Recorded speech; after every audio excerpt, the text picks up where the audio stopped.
It was a 20-kilometer-long walk from work for Daniel Jazeera, a journey the Venezuelan migrant and two friends made mostly in silence. The streets in Bogota were packed with anti-government protesters. The 26-year-old says he was terrified to speak, fearing his accent might make him a target for Colombians who are blaming the unrest on people from across the border. I was afraid to talk when I walked down the street because I heard a lot of comments, such as dirty Venezuelans who come to destroy my country, and we were afraid. Activists and researchers say there's been a sharp increase in cases of racism and xenophobia against Venezuelans in Colombia over the past 10 days, mostly because of rumors spread on social media and WhatsApp. It's a pattern seen in other countries, including Peru and Ecuador, where Venezuelan migrants have sought refuge and been targeted.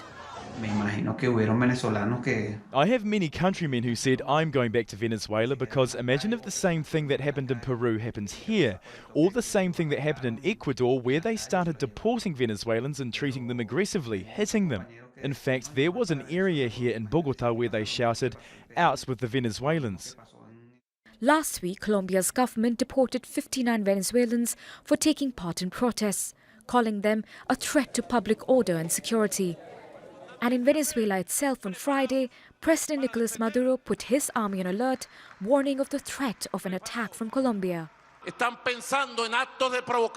I have first-hand information of a set of provocations of an armed conflict at the Colombian-Venezuelan border, so as to divert attention from the popular Colombian rebellion against Ivan Duque.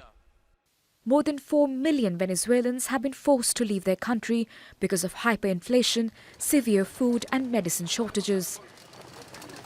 Nearly 1.5 million of them are in Colombia.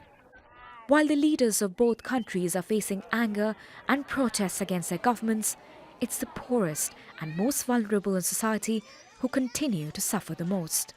Priyanka, Gupta, Al Jazeera.